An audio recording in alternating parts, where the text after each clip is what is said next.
कुछ लोग पूरी जिंदगी लगे रहते हैं कमाने के लिए पैसा, वही सर्वोपरि होता है उनकी जिंदगी में। उन्हें लगता है कि बहुत ज्यादा धन कमाने के बाद वह आराम से सुखी होकर अपना जीवन जिएंगे, लेकिन वही धन संपदा उनके परिवार में उनके बच्चों की लड़ाई का कारण बन जाती है। और वही दूसरी तरफ कुछ लोग अपना सब कुछ छोड़कर, अपना घर परिवार, अपनी धन संपदा सब कुछ पीछे छोड़कर संन्यास ले लेते हैं। उन्हें लगता है कि संसार को त्याग कर वह असल मुक्ति का रास्ता अपना सकते हैं, जीवन का असली सुख अनुभव कर सकते हैं। दोनों ही आदमी अपने अपने स्तर पर सुखी होने के लिए नाना प्रकार के प्रयास करते रहते हैं। एक धन संपदा इकट्ठा करता रहता है और दूसरा धन संपदा त्यागता रहता है। लेकिन सवाल यह है कि असली सुखी आदमी कौन है? वह जिसने धन संपदा इकट्ठा किया, फिर वह जिसने धन संपदा त्याग दी? और अगर इन दोनों में से कोई नहीं, तो फिर किस प्रकार का इंसान हमेशा सुखी रह सकता है? आज की जो बौद्ध कहानी मैं आपको सुनाने वाली हूँ, उसमें आपको ऐसे तरीके पता चलेंगे जो एक आदमी को असली सुख का अनुभव करा सकते हैं। इन तरीकों से जीवन यापन करने से आपको असली सुख के बारे में पता चलेगा, असली आनंद के बारे में, जिसे हम कह सकते हैं परमानंद, परमानंद, परमानंद। इससे पहले कि आप इस कहानी में खो जाएं, इस चैनल को सब्सक्राइब जरूर कर लें। तो चलिए कहानी शुरू करते हैं। जब किसी के घर में बैरागी मन का बच्चा पैदा हो जाए तो घर वालों को बहुत चिंता हो जाती है। घर वाले सोचते हैं कि यह संसार में कैसे जिंदा रहेगा, कैसे धन कमाएगा, कैसे अपना पालन पोषण करेगा, क्योंकि बैरागी मन का बच्चा अक्सर संसार से विरक्त ही रहता है। बैरागी का मतलब ही अपनी मस्ती में खो जाना होता है। उसका इस संसार से कुछ लेना देना नहीं रह जाता। ऐसा ही बच्चा रामचंद्र का था। रामचंद्र एक गांव में रहा करते थे। रामचंद्र का गांव पेरुमन के पास था। उन्होंने अपने जीवन में बहुत धन संपदा कमाई। वह वहां के प्रतिष्ठित सेठ हुआ करते थे। लेकिन जब उनका पुत्र हुआ तो ज्योतिषियों ने बताया कि यह बच्चा आगे चलकर बैरागी हो जाएगा। यह सब धन संपदा त्याग देगा और यह धन संपदा यूं ही दान में चली जाएगी। यह सुनकर रामचंद्र बहुत चिंतित हो गया। जो धन संपदा उसने इतनी मेहनत से इकट्ठी की थी, वह यूं ही दान में चली जाएगी। उसका बेटा बैरागी हो जाएगा। आखिर यह धन संपदा मैंने किसके लिए इकट्ठी की है? इसका भोग कौन करेगा? लेकिन जैसे तैसे रामचंद्र ने ज्योतिषियों से कुछ तरीके पूछ लिए, अपने बच्चे को कैसे बैरागी बनने से रोका जा सकता है। ज्योतिषियों ने भी उन्हें कुछ तरीके बताए जिसके द्वारा वह श्याम को, यानी उनका बेटा, उसको बैरागी बनने से रोक सके। धीरे धीरे समय बीत रहा और दुनिया अपने चलन से चलती रही। श्याम धीरे धीरे बड़ा होने लगा और उसके पिताजी यानी कि रामचंद्र फिर से धन संपदा और ज्यादा बनाने में जुट गए। श्याम के पिता ने श्याम के लिए किसी भी चीज की कोई कमी नहीं छोड़ी थी। हर इच्छा उसकी पूरी होती थी। वह उसको सुखी रखना चाहते थे। वह चाहते थे कि मेरे बेटे को दुख का अनुभव भी ना हो, तो फिर वह बैरागी क्यों बनेगा? लेकिन जब श्याम 7 साल का हुआ तो एक दिन उसके द्वार पर एक बौद्ध भिक्षु पहुंच गया। वह वहां पर भिक्षा मांगने के लिए आया था, लेकिन श्याम उसके साथ घंटों बातचीत करता रहा। उसके पिता को जब यह बात चला तो वह श्याम को डांटकर उससे कोसों दूर ले गए। वह सोच रहे थे कि इस भिक्षु के पास बैठकर कहीं मेरे बेटे का मन बैरागी ना हो जाए, इसीलिए उन्होंने बौद्ध भिक्षु को डांटकर वहां से भगा दिया। अपने बेटे को समझाते हुए कहा कि बेटा, मैंने तुम्हारे लिए किसी चीज की कोई कमी नहीं छोड़ी रखी है। तुम इन भिक्षुओं के पास क्यों बैठते हो? क्या मजा आता है तुम्हें इनके पास? मैंने तुम्हारे खेलने के लिए नाना प्रकार के खिलौने ला रखे हैं। इतनी दासियां तुम्हारे सेवा के लिए लग रखी हैं, लेकिन फिर भी तुम यह सारी भोग की चीजें छोड़कर इन भिक्षुओं के पीछे क्यों भागते हो? यह सुनकर श्याम ने कहा कि पिताजी, मैं इन चीजों से उकता गया हूँ। यह सब चीजें मैंने इतनी ज्यादा भोग ली है कि मेरा मन अब इनसे दूर हो चुका है। मुझे कुछ और चीजें चाहिए। कुछ और चाहिए, कुछ अलग प्रकार का सुख चाहिए। अब श्याम तो बच्चा था, उसके पिताजी उसको इस बात का क्या जवाब देते? उनके पास इस बात का कोई जवाब नहीं बना। आखिरकार उन्होंने निश्चय किया कि वह उसके मनोरंजन के लिए और भी नई नई चीजें लेकर आएगा, ताकि उसका मन वैराग्य की तरफ भटक ना सके। लेकिन जैसे जैसे श्याम बड़ा हो रहा था, वह समझदार भी हो रहा था और अब उसे समझ में आ चुका था कि धन संपदा इकट्ठी करने से कोई सुख प्राप्त नहीं होता है, वह बस सुख की भ्रांति देता है। इसीलिए वह ज्यादातर अपना समय संतों और भिक्षुओं के साथ बिताने लगा। एक दिन जब उसके पिता ने उसे संतों के पास बैठे देखा तो उसका खून खौल गया। उसने सोचा कि मैंने जिंदगी भर जिस बच्चे के लिए कमाया वह भिक्षु बनने जा रहा है। मैंने उसको इतना समझाया, सारी सुख सुविधाएं उसके लिए हासिल करवाएं और फिर भी यह मुझे छोड़कर, मेरी संपत्ति को छोड़कर वह बैरागी बनना चाहता है। इसीलिए उसने गुस्से में अपने बेटे का हाथ पकड़ा और सीधा उसे अपने घर पर ले गया। घर ले जाकर उसने अपने बेटे के चेहरे पर एक थप्पड़ मारा। गाल पर थप्पड़ पड़ते ही कोमल स्वभाव श्याम के आंसू टप टप करके नीचे रामचंद्र के पैरों पर गिरने लगे। इसके बाद रामचंद्र को एहसास हुआ कि उसने बेवजह ही, बिना कोई बात ही अपने बेटे को यूं ही थप्पड़ मार दिया। उसने अपने बेटे को समझाते हुए कहा, मैं तुम्हारे आगे हाथ जोड़ता हूँ। मैंने यह धन संपदा इसलिए इकट्ठी नहीं की है यह दान में चले जाए। मैं चाहता हूँ कि तुम इसका सुख भोग करो, तुम मेरी संपत्ति को भोगो। तुम्हारे अलावा मेरा है ही कौन? इस संपत्ति का मालिक कौन बनेगा? और यही असली सुख है। पूरी दुनिया इसके पीछे भाग रही है और तुम्हें यह धन संपदा विरासत में मिल रहा है। तुम इसका भोग करो। ऐसा क्या है इन भिक्षुओं में, ऐसा क्या है इन संतों में? तुम क्यों इनके पीछे भाग रहे हो? जो इस खजाने में नहीं है, जो इन दासियों में नहीं है, जो इन नाना प्रकार के भोग की वस्तु में नहीं है, ऐसा क्या है इन संतों में? यह सुनकर श्याम ने अपने पिता से कहा कि पिताजी, मैं आपकी हर एक बात मान लूंगा, बस आप एक बार आज शाम को मेरे साथ चलो। आज एक बहुत ही अच्छे संत का एक सत्संग होने वाला है। आज एक बहुत ही अच्छे संत का सत्संग होने वाला है। वह सत्संग करने वाले हैं, उपदेश होने वाला है ज्ञान का। आप एक बार उस ज्ञान का उपदेश सुन लीजिए। उसके बाद आप जो भी कहेंगे मैं आपकी हर आज्ञा का पालन करूंगा। बस आज शाम आप मेरे कहने से आप यह उपदेश सुन लीजिए। यह सुनकर रामचंद्र जोर जोर से हंसने लगा। उसने कहा, यह कौन सी बड़ी बात है, मैं सुन लेता हूँ। प्रवचन मैंने बहुत ही संतों का सुना है, लेकिन उसके बाद अपना वादा याद रखना। देखो श्याम, सिर्फ तुम्हारे कहने भर से मैं उस संत का प्रवचन सुन लूंगा, अन्यथा मुझे इन संतों के प्रवचन में कोई भी मजा नहीं आता है। यह सुनकर श्याम ने हाँ में सर हिला दिया।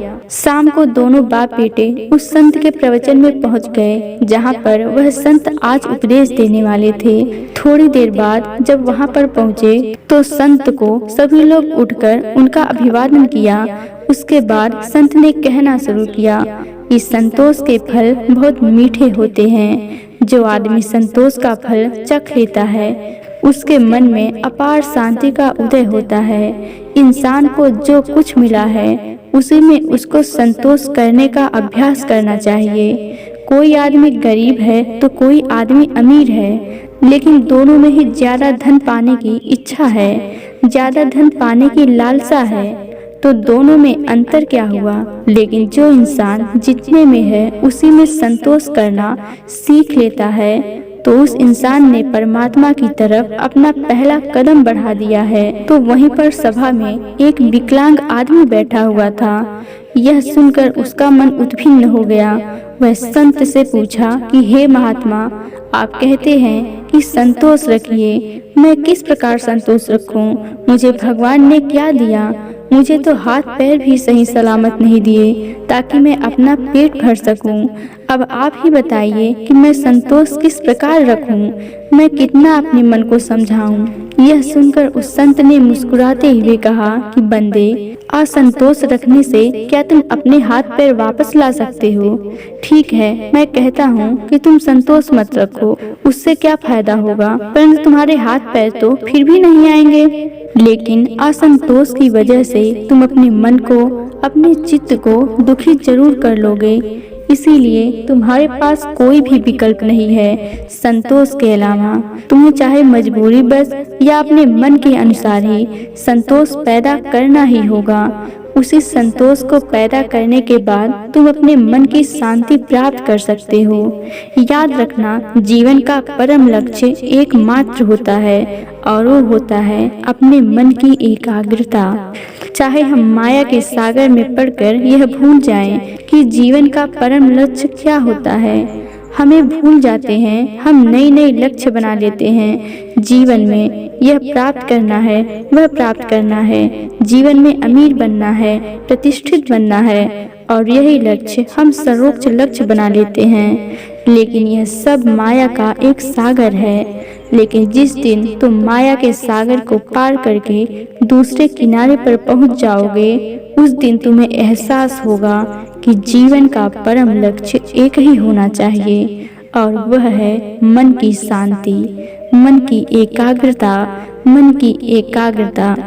और जब तुम अपने मन के एकांत को पहचान लेते हो, उसे अनुभव कर लेते हो, उसके आनंद को चख लेते हो, तो फिर व्यर्थ के लक्ष्य, व्यर्थ की चिंताएं, सब कुछ पीछे छूट जाता है और बच जाती है एक चीज, और वह है मन का एकांत। इसके बाद उस संत ने उस विकलांग आदमी से पूछा कि चलो तुम बताओ, अगर तुम्हारे हाथ पैर होते तो तुम क्या करते? क्या तुम उस वक्त खुश रहते? जरा सोचो, अगर आज तुम्हारे हाथ पैर आ जाएंगे तो तुम अपने जीवन में नए लक्ष्य स्थापित कर लोगे कि मुझे यह बनना है, मुझे यह चाहिए, मुझे वह चाहिए, और उसके बाद नहीं मिलेंगे तो फिर से मन में असंतोष पैदा होगा। असंतोष का हमारे शरीर से कुछ लेना देना नहीं है, उसकी उत्पत्ति तो मन से होती है, चीजों का भराव तो मन से होता है। अक्सर मैंने विकलांग लोगों को हंसते हुए देखा है और हत्थे कट्टे तंदुरुस्त लोगों को रोते हुए देखा है। तो संतोष और शांति का आपके शरीर से कोई लेना देना नहीं है। अपने मन को परिपक्व कीजिए, अपने मन को समझाइए, विवेक पैदा कीजिए कि माया के सागर को पार करके मन की शांति तक कैसे पहुंचना है। और माया को समझने के लिए हमें कोई बैरागी नहीं बनना है। बैरागी तो छोड़ना होता है, छोड़कर भाग जाना होता है। हमें पहले माया को संसार में रहकर समझना होगा, और जब हम माया को समझ जाएंगे तो उसके बाद हम सुखी मन से, तृप्त मन से संन्यास या वैराग्य धारण कर सकते हैं। माया में जकड़ा हुआ आदमी सुख संपत्ति को ही असली सुख समझता है। संपत्ति, धन, प्रतिष्ठा, यही उसके लिए सर्वोच्च होते हैं। लेकिन अगर वह अपना विवेक माया से कभी ऊपर उठा पाया तो जरूर यह एहसास कर पाएगा, असली सुख और असली आनंद का संपदा से कोई लेना देना नहीं है। वो तो निरंतर है, वह परमानंद तो किसी जीवन से जुड़ा हुआ नहीं है।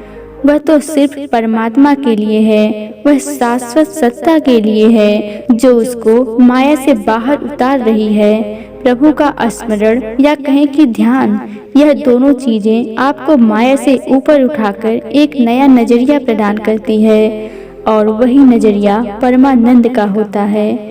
ध्यान और प्रभु के स्मरण के अलावा अगर हम प्रेम का रास्ता चुनते हैं, दिव्य प्रेम का, तो भी हम उससे परमानंद को हासिल कर सकते हैं। और वह प्रेम का रास्ता ध्यान के रास्ते से कहीं आसान है। इसीलिए दिव्य प्रेम का प्रयास कीजिए, और वह प्रेम जो किसी चीज से जुड़ा हुआ नहीं है, जो स्वतंत्र है, जो आजाद है, जो सभी प्राणी मात्र के लिए है। 3 रास्ते जो माया से ऊपर उठाकर परमानंद की स्थिति प्रदान करते हैं, ध्यान, प्रेम और प्रभु का स्मरण। आप कोई भी रास्ता बना सकते हैं, सभी रास्ते एक ही मंजिल पर पहुंचते हैं। आज की युवा पीढ़ी अक्सर अपना समय गीत सुनने में लगा देते हैं, फिल्मी गीत, सिनेमा इत्यादि में अपना समय बिताते हैं। लेकिन हमारे पूर्वज हुआ करते थे जो सुबह और संध्या दोनों वक्त आरती और भजन किया करते थे, ढोल बजाते थे, कुछ लोग गाते थे और साथ मिलकर भजन कीर्तन किया करते थे। एक सत्संग होता था। लेकिन आज की युवा पीढ़ी इन सब चीजों को पीछे छोड़ चुकी है। भजन, आरती, कीर्तन, सत्संग इत्यादि करने से क्या होता है? आप उन लोगों को अंधविश्वासी कहते हैं। क्या आपको इसके पीछे का विज्ञान पता है कि भजन कीर्तन करने से मन के कौन से द्वार खुलते हैं?